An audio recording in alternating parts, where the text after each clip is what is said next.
Hey guys, Constance here from Cosmopolitan Cornbread. So I've got some more canning to do today. I have a whole bunch of apples that I need to be working on. I made apple preserves yesterday, but I've still got probably 8 or 9 pounds left of apples to do. But before I get to the apples, first I'm going to tackle this. We love watermelon, but there's only so much watermelon that you can eat, and so I'm actually going to preserve some of this by making watermelon jelly.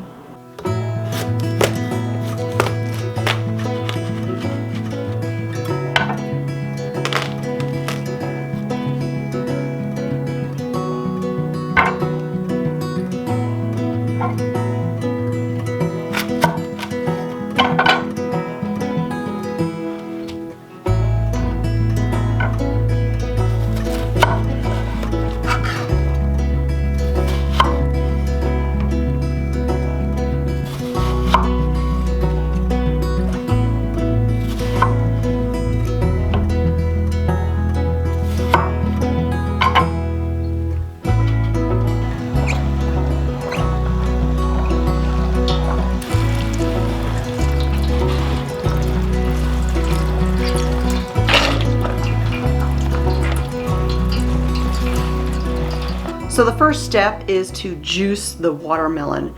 Now I used my food mill with the really fine meshed cone to get all of the juice out of the watermelon, and then it moves the pulp and the seeds out to the other end in the discard bowl. Now if you don't have a food mill, you can do this with a food processor. What you would want to do is you would cut your watermelon into cubes, you would remove all of the seeds, then you would pulse it in a food processor, or you could also use a blender if you wanted to do it that way.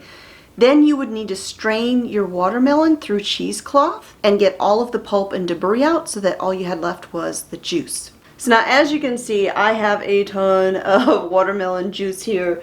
So now I'm not necessarily going to use all of this today. I have enough in this measuring bowl right here to do 2 batches. And so if I can't get to all of this today, then what I can do is I can just either stick this in the refrigerator, or I can freeze it for later on, and I can make watermelon jelly another day. Alright, so I'm ready to get started making my watermelon jelly.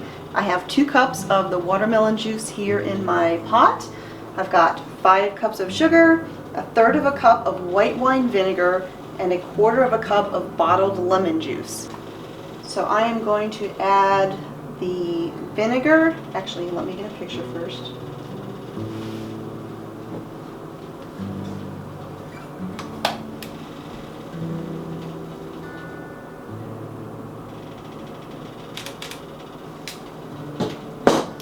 And then over here in this bowl, I have 2 pouches of liquid pectin, and I have them already open. That way, as soon as I'm ready to put them into the jelly, I'm not kind of fumbling for scissors or anything like that. They're right here, they're open, they're ready to go. Now if you don't have liquid pectin, you can use powdered pectin. However, you can't just substitute it at the same time. There's a little bit of a difference in between the two. When this video goes live, I will have an article on my website with the watermelon jelly recipe, and I will include the information about how to go about using powdered pectin in this recipe. So let me go ahead and add the vinegar, the lemon juice, and the 5 cups of sugar. I'm going to turn the stove on, and we're going to bring this to a boil.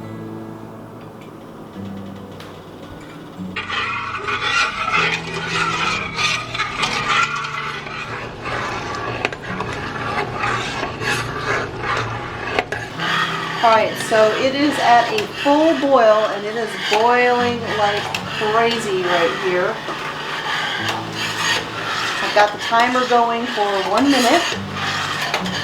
I'm stirring constantly. This is why I always use a big pot, big pot.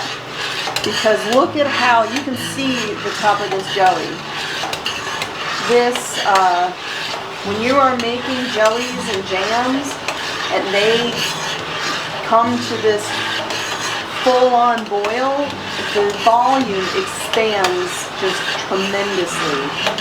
And unfortunately, I learned this lesson the hard way.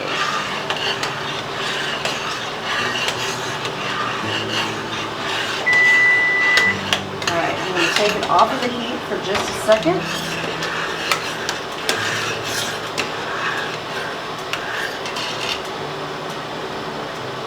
Now I'm going to add in my liquid pectin.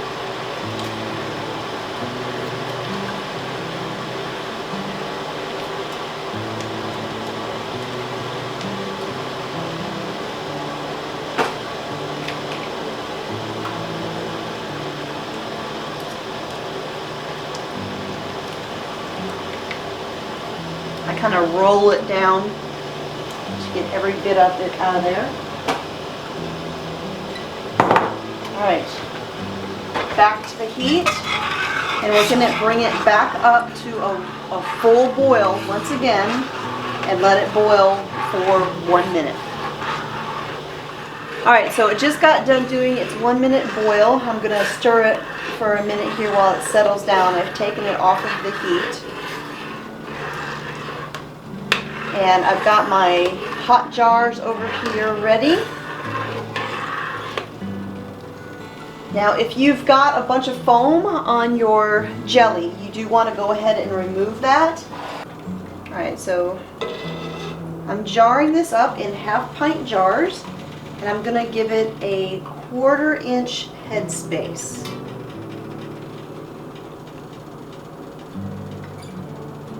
Alright, wipe my rims.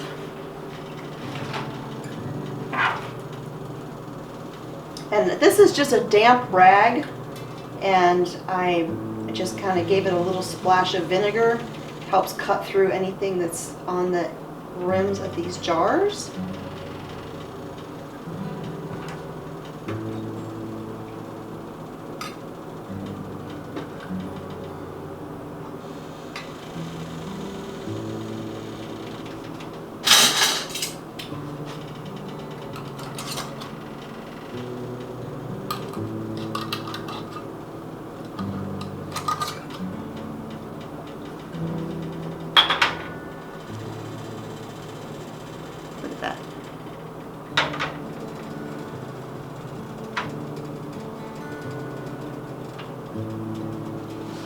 Now it does have a nice pretty color to the jelly.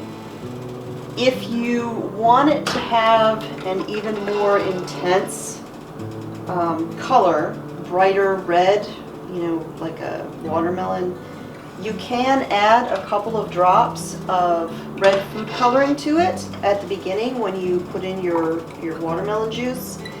I don't do that because I've got a bit of an aversion to food coloring. I don't care how many times people say you cannot taste the food coloring. I can taste the food coloring, and I don't like it. For instance, I know people swear by, what is that cake? Red velvet. Red velvet cake. People just go on and on about red velvet cake and how amazing it is. It is a chocolate cake with an entire bottle of red food coloring in it. I can taste it. It is awful. That might hurt some people's feelings, but I just do not like food coloring, and I can taste it.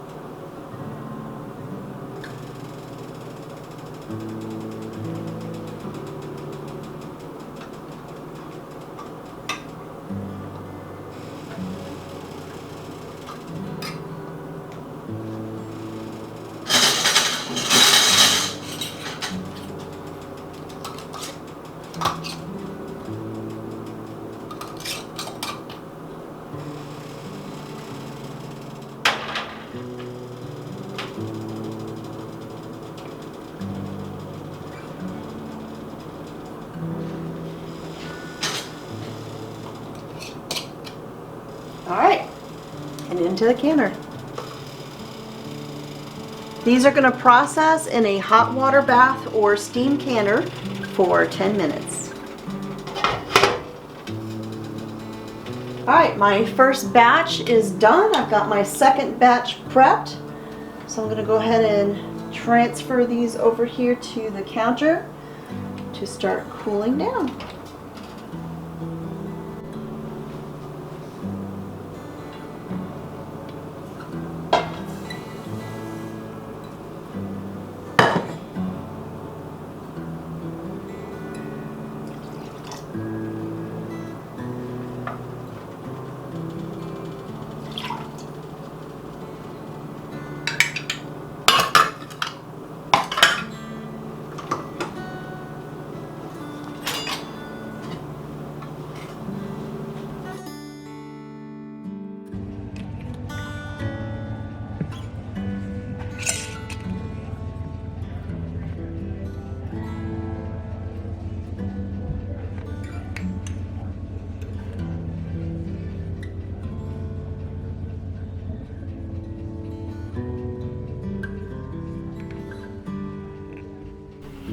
You can get a free printable version of this recipe on my blog, cosmopolitancornbread.com, and I will link that down below. You can also save it on Pinterest if you like to save your recipes that way. So thanks for joining me here in the Homestead Kitchen. My name is Constance, and I'll talk to y'all next time.